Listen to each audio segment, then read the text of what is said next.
জাতীয় দলের ক্রিকেটার তামিম ইকবাল শুধু মাঠেই নয়, মাঠের বাইরেও মানুষের হৃদয় জয় করেছেন ভিন্ন উদ্যোগে। নাটোরের নলডাঙ্গার প্রত্যন্ত হাপানিয়া গ্রামে তিনি নিজ অর্থায়নে নির্মাণ করেছেন দৃষ্টিনন্দন একটি জামে মসজিদ। আধুনিক সুযোগ সুবিধা সম্পন্ন এই মসজিদে ব্যয় হয়েছে প্রায় ৪০ লাখ টাকা। ২০১৫ সালে নাটোরের নলডাঙ্গার হাপানিয়া গ্রামে এক নারীর দান করা ২% জমিতে একটি মসজিদ নির্মাণ করেন স্থানীয়রা। টিন আর ছনের বেড়া দিয়ে গড়ে তোলেন একটি ছোট ওয়াক্তিয়া মসজিদ। তবে ঝড় বৃষ্টিতে প্রায় ক্ষতিগ্রস্ত হতো এটি। পরে একটি বিদেশি সংস্থা নির্মাণে সাহায্যের আশ্বাস দিয়ে ১ লাখ টাকা হাতিয়ে নেয়।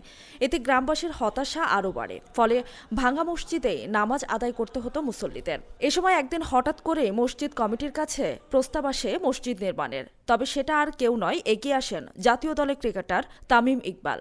অসুস্থতার কারণে খেলার বাইরে থাকলেও প্রায় ৪ বছর আগে একটি মসজিদ নির্মাণের ইচ্ছা প্রকাশ করেছিলেন তিনি। সেই ইচ্ছার কথা শেয়ার করেছিলেন সতীর্থ ক্রিকেটার তাইজুল ইসলামের কাছে। পরে তাইজুলের বাবা খুঁজে পান এই গ্রামের ভাঙা মসজিদের হালচিত্র। আমার ছেলে তখন আমাকে বলে মোবাইল করে যে এই ঘটনা, তামিম ভাই একটা মসজিদ করে দিবি, আপনি সেরকম একটা জায়গা খোঁজ করে বের করেন। তখন আমি খোঁজাখুঁজি করি, খোঁজাখুঁজির মাধ্যমে হাঁপানি পশ্চিম পাড়া একটা জায়গা পাই। তো ওখানে আমি দেখে আমার ছেলে তাইজুলকে আমি ওই ওখানকার ছবি তুলে পাঠানোর পরে তামিম সাহেবের হাতে উনি যোগাযোগ করে পছন্দ করে তখন আমাকে মত দেয় যে আপনি দেখেন, দেখে কাজ শুরু করেন। এদিকে একবার প্রতারণার শিকার হওয়ায় শঙ্কায় ছিলেন গ্রামবাসী, আদৌ মসজিদটি মেরামত হবে কিনা।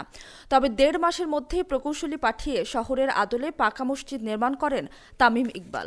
আমাদের যে ৩০-৩৫ ঘর লোক, আমরা সবাই গরিব, অত্যন্ত গরিব মানে লোক, যার কারণে আমরা মানে একটু যে কিছু টাকা পয়সা খরচ করে ভালো করে করবো এরকম ধরনের পরিস্থিতি ছিল না। যার কারণে তারা পরবর্তীতে আমরা একটা মিটিং দিলাম, মিটিং দিয়ে যার কিছু পারি দিয়ে হয়তো কিছু টান্দা দিয়ে হয়তো ৫০-৬০ হাজার টাকা গোছায় কিছু ইট মিট কিনে আপাতত আমরা একটা মানে বিল্ডিং শুরু করি। তারপর রাস্তার কাছে যেহেতু মানুষের কাছে চায় চিনতে যদি পারি যে সেভাবে হোক একটা মসজিদ খাড়া করাবো আর কি। তো পরবর্তীতে এভাবে কিছুদিন চলে গেল, যাওয়ার পর এক্সট্রিম মশার কয়েল প্ল্যান্ট ফাইবার দিয়ে তৈরি, ডেঙ্গু চিকুনগুনিয়া বাহি সহ যে কোনো মশার বিরুদ্ধে দেয় এক্সট্রিম সুরক্ষা। পরবর্তীতে যখন আমরা এই উদ্যোগ নিলাম, নেওয়ার পর হঠাৎ করে একটা কথা শুনলাম যে আমাদের যে জাতীয় খেলোয়াড় তামিম ইকবাল, ক্রিকেট খেলোয়াড়, ওনার মাধ্যমে আমাদের পিপুলের যে খেলোয়াড় তাইজুল ইসলাম, জাতীয় খেলোয়াড়, তাইজুলের পিতা ইস্কান্দার আলী, উনি এবং একজন তাহের ডাক্তার নামে একজন লোক, দুজনে এসে এই করলে আমাদের মসজিদটা দেখে গেল এবং আমাদেরকে একটা অফার করলো যে আমরা যদি আপনাদের মসজিদ করে দিই তাহলে কি আপনারা করে নেবেন। তা আমরা এর আগে একজনকে ১ লক্ষ টাকা দিয়েছিলাম এই মসজিদ করার জন্য, যে বিদেশি যে সংস্থাগুলো করে দেয়, কাতার সংস্থা, এরকম টাকা দিয়ে আমরা টাকাটা মাইর খাইছি। ওই টাকাটা আমরা ফেরত পাইনি, এক মাধ্যমে দিয়েছিলাম। যাই হোক, লোকটার বাড়ি ওই দিনাজপুরের ওই সাইডে, আমরা ওই টাকাটা তুলতে পারি নাই।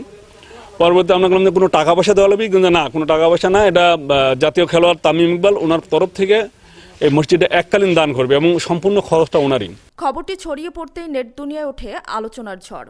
এখন গ্রামবাসীর কাছে এটি স্বপ্নের মসজিদ। প্রতি শুক্রবার জুমার নামাজ এবং রমজানে ইফতারের আগে তামিমের জন্য করা হয় বিশেষ দোয়া। তামিম ইকবালের বলল কথা হিসেবে আমরা দিয়ে দিল ওরা। এতে আমরা অনেক খুশি, অনেক গর্বিত, আল্লাহর কাছে অনেক হাজার শুকরিয়া। এই গ্রামের মানুষজন খেটে খাওয়া দিনমজুর, এরা ৩-৪ বছর মানে এই মসজিদটিকে কিন্তু তারা দাঁড় করতে পারতো না। কিন্তু তাইজুল যে কাজটি করেছে তামিম ইকবালের মাধ্যমে, এই মসজিদটি তিনি কিন্তু খুব দ্রুত সময়ের মধ্যে সংস্কার করে দিয়েছে। আলহামদুলিল্লাহ, যে আল্লাহর রহমতে আমরা যে এখানে দাঁড়ায় আছি, এই মসজিদটা আগে এখানে ছিল না। এই মসজিদটা ছিল হচ্ছে নিচে একটা হচ্ছে সেসার বেড়া। তো আল্লাহর রহমতে যে আল্লাহ পাক রব্বুল আলামিন কুদরত দিয়েছে দেখাই এত বড় একটা মসজিদ তামিম ইকবালের মাধ্যমে হয়েছে এখানে। ব্যক্তিগত শখ কিংবা ইচ্ছা পূরণে অনেকেই নির্মাণ করেন বাড়ি, রিসোর্ট বা ব্যবসায়িক স্থাপনা। কিন্তু জাতীয় দলের ক্রিকেটার তামিম ইকবাল গড়ে তুলেছেন এক দৃষ্টিনন্দন জামে মসজিদ। এতে একদিকে তিনি অর্জন করেছেন মানুষের দোয়া ও ভালোবাসা, অন্যদিকে ভাসছেন সর্বত্র প্রশংসায়।